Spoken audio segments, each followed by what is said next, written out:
David Licauco may reaksyon sa pag-amin niya sa katotohanan. Excited na nga ang napakaraming Barda fanatics dahil sa parating na awarding ceremony para kina David at Barbie. This time ay mas lalong napakaraming nagpahayag ng kanilang suporta para sa Barda despite ng mga issue sa kanilang dalawa lately. Sure na sure win nga ang award na ito ng dalawa at syempre alam naman natin na kapag ganito ay napakasaya ng mga Barda na makitang magkasama ang dalawa. Naku, ngayon pa nga lamang ay napakarami ng nag-aabang nang muling makita ang Barda na silang dalawa mismo ang magkasama.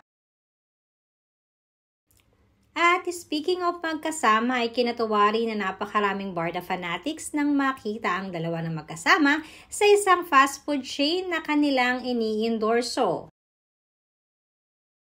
Sa naging update nga ni David sa kanyang social media account ay napakarami ang natuwa dahil nakita silang magkasama ni Barbie together with Miss Heart Evangelista.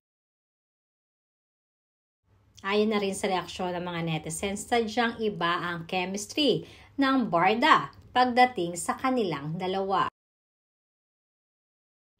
Nakakatuwa din ang naging reaksyon ni David sa mga naging pagpapaamin di umano sa kanya patungkol sa isang girlfriend na pilit siyang ini-issue.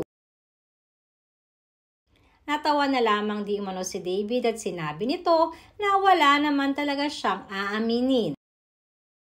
So bakit di umano ipinipilit pa na umamin siya kung wala naman talagang issue para dito?